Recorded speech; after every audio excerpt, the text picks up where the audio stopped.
nabati nato ang conversation ni Yahweh o ni Moises, diin si Yahweh was tempted already to punish Israel, iyahang silutan ng Israel.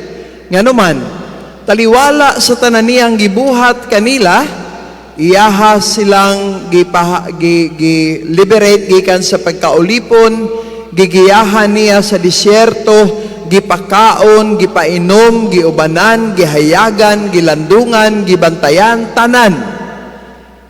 Wala gihapoy batasan sila.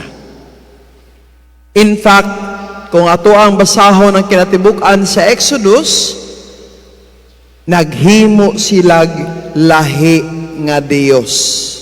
Gipakadiyos nila ang bulawan ug tanso. Gipakadiyos nila ang mga butang kalibutanon ug gikalimtan nila ang kaayo sa Dios kanilang tanan. Tungod ni ana Yahweh was angry. Nasuko siya. Ug tungod sa iyahang kasuko, buot niyang laglago ng Israel. But look, upon the intervention of Moses, he relented. Nganuman, mas grabe man ang kaluoy sa Dios kaysa iyang paghukom. Ang iyang kaluoy kanunay mang mupatigbabaw taliwala sa pagkamakasasala sa tao. Sa atong ikaduhang pagbasa, we are reminded by Paul nga siya gani mismo grabe ka makasasala. In fact, gilutos niya ang mga Kristiyanos. Gipamatay niya sila. But despite of that reality, gipili gihapon siya sa Dios. Unsa may buti pasabot ni ana? Wala gipili sa Dios ang mga matarong ug mga perpekto. Gitawag niya ang mga hiwi ug mga makasasala aron himuon silang perpekto dinha sa iyang gugma. God never called the just and the perfect. He called sinners in order to perfect and to justify them. Maura nga tema sa unang pagbasa. And exactly the same theme presented to us by today's gospel. Duha ka sanglitanan. Una, karnero nga usa ka gatos na ay nawala nga usa. Unsay gibuhat sa tag-iya sa karnero, gibili niya. Wa niya gipasagdan. Gibilin, gipahimutang niya ang 99, minglakaw siya o gipangita ang usa ka nawala o grabe ang iyang kalipay sa dihang hikaplagan niya kini. Maupod ang babae nga nawadag usa ka salapi. Gipangita niya kini o sa dihang iya kining hikaplagan, hilabihan ang iyang kalipay. Same is true with the narrative of the prodigal son. Sa dihang nibalik ang anak nga makasasala, wala magduha-duha ang amahan, pagdawat o pagpasaylo kaniya.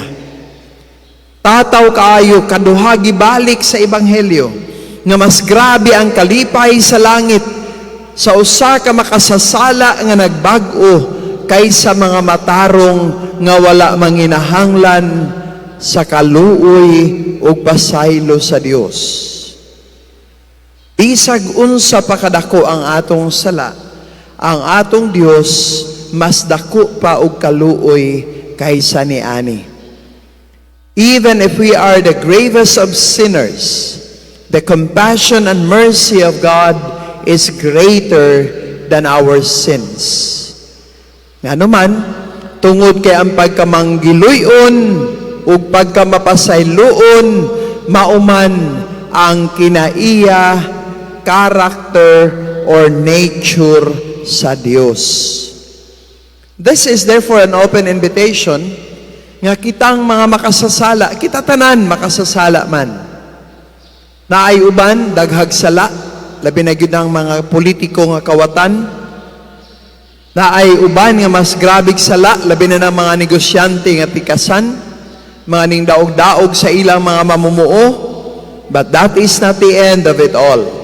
Dili pa katapusan tungod kay kung moduol kita sa Dios, He will grant us forgiveness.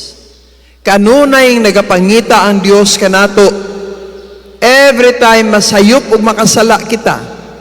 Apan andam siya sa kanunay, dili lang sa pagsilot kanato, kundili sa pagpasaylo ug pagdawat kanato, kay mauman kana ang kinauyukan sa iyang pagka-Dios.